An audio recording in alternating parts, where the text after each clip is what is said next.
Let's go. Thank you for coming, Sergei. Sergei is my friend.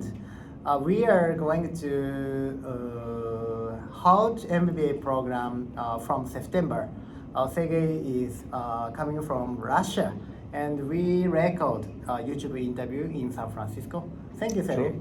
Thank you, Alexander, Thank you, for Sergei. having me, first of Yeah, all. yeah. It was my pleasure to meet you Yeah, here in thank San you. Francisco Yeah.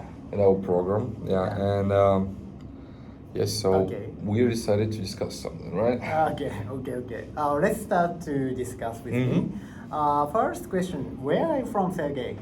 Yeah, so I was born and raised in Russia. I see. So actually, I was born in a small rural city called Oryol. I see. You never heard about it. It's like 300,000 population. Oh, I see. Yeah, it's pretty small. Um, when I finished my school, I decided that I need to move, and I Okay. moved to Moscow, which is the Moscow. capital, which is Okay. like where all the money goes, where all the business grows. You know, Yeah. like the land of opportunity. Yes, great opportunity. I attended university there, Yeah, I see. and I have my master degree in corporate management. Corporate management. Yeah, I see. yeah, and this is where the story begins. Uh, So to say. okay. After graduating from the university, Yeah. what do you do in Russia? Well, so first of all, during my years in university, I was practicing a lot. I was working a lot. I had part-time jobs. I had full-time jobs, Okay. and usually like my main areas Okay. were marketing, advertising, also some production, finance sector. I see. So I've been working at, for example, Caterpillar, Okay. Cat Financial, Okay. and but I always knew that I wanted to run my own company. I want to run my own business. Oh, I So see. this is why the moment I finished uni, and actually I didn't graduate yet, Okay. but I already founded a company, and immediately I dropped out of I just quit every job that I had, and Okay. I started working on my own company. Yeah. Okay. Why did you start your entrepreneur career in Russia? Most of the Russian people start up in Russia. You are a very limited people as an entrepreneur. I mean, first of all, you're pretty limited in resources. First of all, I think when you try to fund start a startup, well, in any sphere in Russia as well, I think it's not very easy to do anywhere in the world. Maybe in San Okay. Francisco, we'll see how it goes. This is Yeah. this is another topic. But imagine when you're like 21 years old, Okay. you kind of have some working experience, but not so much. Okay. And you have some life savings, but not so much. So, but you really want to work on yourself. You really want to start something on your own. You are ready to risk. You're ready to risk it all. Okay. You're ready to put your time, money, and energy into it. So you just go for it. And I can't say if it's like harder or more difficult or less difficult than in other places in the world, but it's a competitive market, and I it see. depends on what you do. And especially since I started my company in logistics and distribution Okay. and sales, so to say, working. Why did you decide this domain? I want to know.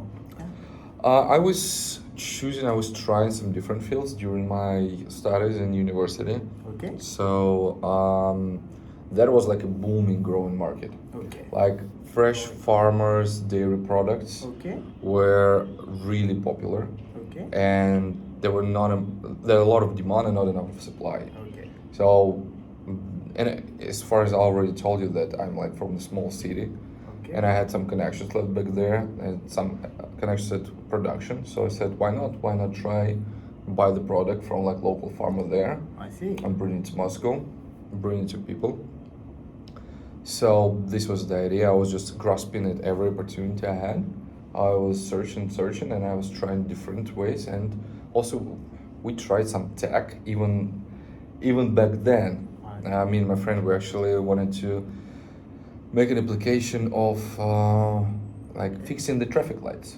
Oh, I So the idea was to actually put on the map the traffic lights that were not working properly or were Okay. not working at all, so the people can report it and then they can like send information to the local authorities and stuff Okay. like that. So this was also one of the ideas, but it didn't work out too well because we didn't have any kind of experience, no the knowledge how to do so. I see. But I did have some experience in sales and marketing, so that's Okay. what I did. So I've created the new brand Okay. for fresh made dairy milk product of Okay. high quality and so on and so forth.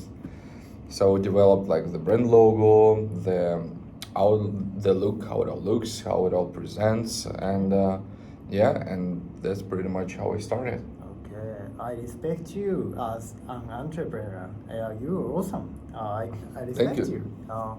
And when you start your business, how did you get first money? I want to know. So I had a pretty good salary when I Oh. was working at Catfin because I see. you see I was like I said I was like 20, 21 Yeah. and I got decently good position Okay. even though I was undergraduate and it was pretty hard work because like the work schedule was really tough. Yeah. I've been working with Sakhalin, Okay. which I had to get to live in Moscow to work with Sakhalin. You need to like get to work at around 6 o'clock in the morning. Really? Yeah, because Oh, otherwise their hard day will be work. over because Okay. this is like a very, very big time difference between Moscow and Okay, Sakhalin. okay. And also I know. I've been working with Kaliningrad, which is 1 hour past the Moscow time. Okay. So basically I had to spend a time from 6 a.m. Okay. to like 9 p.m. On the work. But I was okay. making some good money and I didn't have time to spend them. Okay. So they were a little bit piling up. So I made, this is my initial assets, Okay. as well as I also got some, not very big, but some inheritance from my grandparents. I see. I sold them. Okay. So this was my startup money. Oh, great. So now you don't get some money from investors, bankers, or equity money? Nothing? For this particular running business? Yes. No, nothing because it's a profitable business. Profitable? Yeah, it's profitable business, and I mean, I've been running it for 10 years already. Okay. And for the past 8 years, Okay. like 8.5 years, it was a profitable business. So Great. it's self-sustainable, Okay. and the growth itself is supported by its own profitability. Okay. So yeah, I mean, Okay. Okay. How did you find your customer for the first time? And first time, yeah, I want to know. I want to know. so it was trials and errors. I've been analyzing what people want and where. So Okay. because different districts in Moscow, they basically has like different buying capability. Okay. Yes, because the customers are not equal in terms of their salary, income, and things like that. Okay. So I was aiming. I knew from the start that as a local farmer, like at a small production facility, Okay. you will not be able to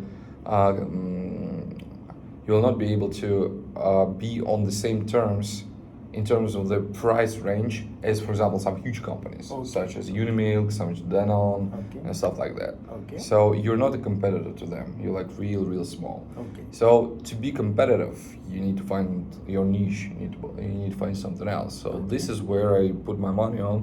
I said that we need to say that okay, yeah, sure, we're more expensive, Okay. but we provide like the best quality possible, the Okay. best product possible. Okay. And this is what we've been working together with the production facility for at least like a couple of years. We were establishing the good quality product Okay. with all the taste and density and texture.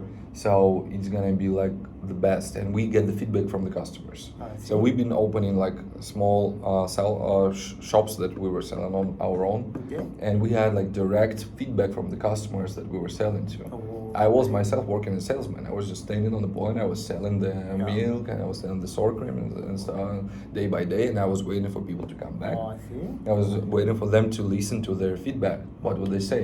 What they like? What they don't like? Okay. And then I send this feedback back to the production facility. I see. So can we do it like more moisture? Can we do it less moisture? Can we do it more dense? Can we do it more liquidy? Okay. So stuff like that. Okay. So yeah, and after 2 years, we weren't turning profit. Profits. Oh, We great. weren't. It's very fast to become profitable. No, in 2 years we weren't. We were losing money for 2 years. Okay. Yeah, so that was like searching your way. That was searching the market, searching the people, and searching your customer. Okay. And in the end, I Okay. decided that to turn to wholesale Okay. because the expenses, like daily expenditures, were really high. Okay. It's like to rent a small, like 2 meter by 2 meter space somewhere in Moscow Okay. as a small shop. It was very expensive. Okay. Yeah, so we didn't have enough cash flow, so I said, okay, let's change the strategy. Let's move wholesale. Okay. And by that time, we already have some customer opinion. We already had some name. Our product was already somewhat known on the market. So when I went to wholesale, when I went to a supermarket, I said, look, this, and this. We are this product. And they knew us, and they said, okay, yeah, we heard about it. We tried it. It's a good product. Okay, let's work. Let's start. Okay. Yes, and this is how we started to grow. So we basically, like, I think we grew in 2 years. We grew like 5 or 7 times. Oh, Yeah. very Mhm. great. Awesome. Yeah. Very high growth. Yeah, I think that so. was exponential growth. Yeah. Yeah, and as well as we actually started turning profit, Okay. but still the whole system, the business process, they required a lot of tweaking, Okay. a lot of adjustments, and little by little, like it started working better and better. Okay. And the profits, like the profitability of Okay. every single each package you sold Okay. became like higher and higher. So yeah, but it took 10 years of work. Okay. Yeah. Okay. When you try to make your products, Mhm. how did you find your team member? My team member. Yes, I want to know. So basically, my first team members were just salespeople. Salespeople. Yeah, Okay. and I'm not talking about sales managers. I'm just Yeah. talking about women and guys who are standing at the point and just selling stuff, you know. Okay. And this is very important because you are the face of the product. Okay. You need to be respectful to your customers. Okay. You need to be representable, so you need to look good, you need to act good, you need to be very polite. But because customer service in Russia unfortunately leaves much to be desired, it's not too good. And yeah, it's not very high paid jobs, and it's very hard to find the people who will not screw things up for you. Oh, I see. Because it's more than enough if just once somebody will be rude to a customer or start a quarrel or something, then you most likely can shut this particular sales point and just move it somewhere else. I see. So I was handpicking them. So I was interviewing every single one of them Okay. myself. Okay. So I put some advertising that we're hiring on the local websites and some newspapers. So yeah, like What 12 years ago, Okay, when people were you- still using newspapers. When yeah. you have interview, what question do you ask? I mean, it all depends on which position we're talking about. Yes. If we're talking about sales, then it's not much about the questions. About I just look at people. I really look them in the eye, and I see how they talk. I see how they see it. I see how they respond, and this is pretty much gives me the answer of if they will be good salespeople or not. Okay. So it's not about some particular questions. Ah, If we're talking now, when we're hiring some lawyers, if we are hiring some accountants, then yeah, of course, there are some Okay. specific questions that you ask them, but they're more like profession specific. okay. Like I might even like, for example, for my accountants, I even gave some tables with numbers, and I said, okay, like which taxes goes where, like how would you spread and divide it, and explain me why. you would do so. Oh, I see. Yeah. I see. So because the problem is people get so reliant on assistance of software. Okay. They even don't understand really how it works mechanically. Okay. And this is what always frightens me, because when my accountant says, like, I said, okay, how did you get this particular number? Okay. And they say, well, we clicked the button and the system did this for us. And this scares the hell out of me, because I said, listen, if you do not understand how these particular numbers are formed, Okay. you should not be here. Because the program can make a mistake, there can be bugs, there can be whatever. I see. And you need to be able to check it, you need to know how to count it on your own. This software for you here just to help you, just to save your time. But it shouldn't be doing everything for you. Okay. You're here to control and check how it works, how it operates. Okay. Otherwise, well, we're gonna be counting losses. And yeah, before hiring these people, I had to learn all that by myself. I had to learn accounting, I had to learn also some aspects of law. Okay. Yeah, Okay. Because I think that if you want to be able to manage what people do, Okay.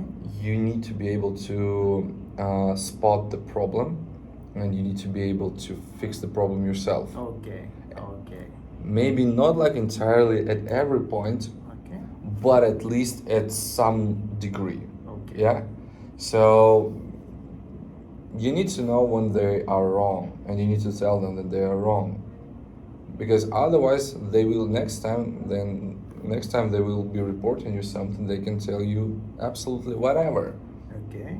Because they know that you have no idea how it works. Okay. They know that you like won't understand anyway.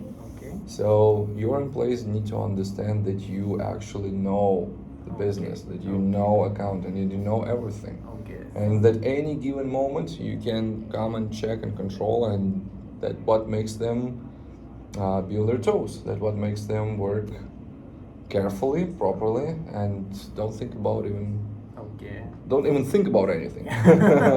Thank you for telling me, and I understand.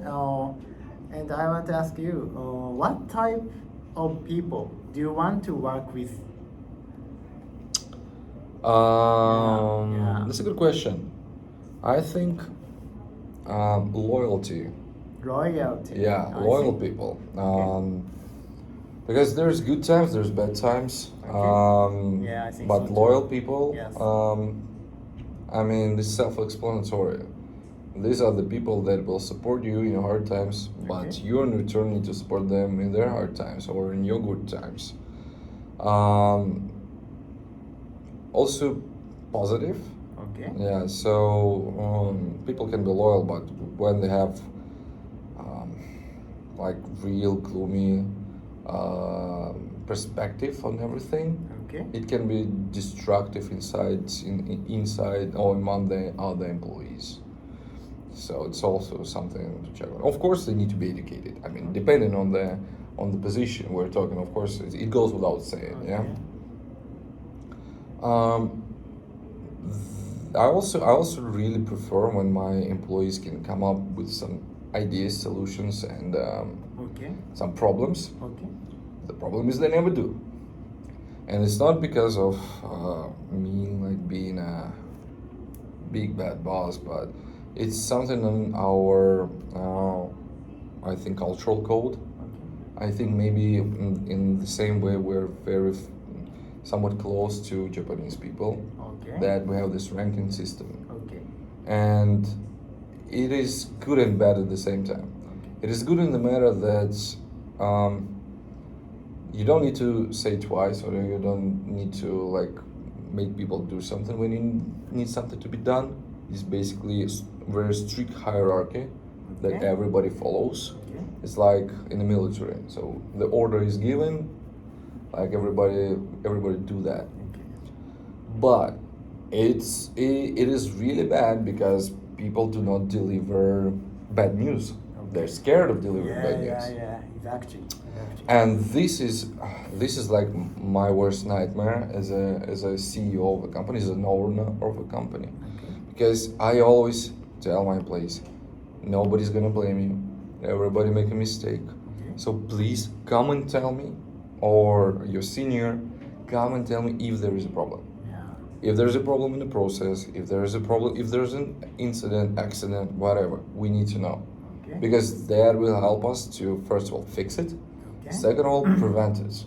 Because yes, sometimes things happen. Human factor, technological factor. Yes. But people concealing the truth or concealing the problem, well, I got some stories that they led to some big losses, let me tell you. That could have been prevented if people just will come up to you without any fear, which I don't know where it comes from. But still, if they just come up to you and say, yeah, we screw up, something happened, we need to do something about it. So yeah, this is the thing. Yeah, it's very important thing. Bad news, it is necessary to report as soon as possible, and making good mood, easy mood to report to boss. Yes, exactly. Yeah, very because important. there's nothing worse. Like you actually asked me about what the qualities I like, and now I'm actually turning to qualities I dislike. But okay, whatever. I guess I'm not very good at giving interviews. I'm just like answering or speaking out loud all the thoughts I have in mind. So sorry about that. But in any case, I think this like the worst thing you can do as a boss, in general as a CEO, is to surround yourself with yes men. You know, Yeah. with the people who always Yeah. agree with you, with the people who always say yes, everything is good, everything is perfect. This will lead to your downfall very quickly. You need to bite like the truth. You need to. I mean, sometimes it's not that you don't want to see the truth. Sometimes you just is not capable of it because you're looking the other way. You're focused on other things. Yes, and this is where your employees need to help you. This is why I say loyalty is at the core. Because I believe that if the employee is loyal to your company, to what you do, if he see the problem, he will come to you because he doesn't want the company to crumble. He doesn't want this business to be destroyed or to be lost. So yeah. So I guess loyalty. This is the because in loyalty also concealed motivation. Yes. I believe Yes. so. So yeah. Thank you for sharing your knowledge.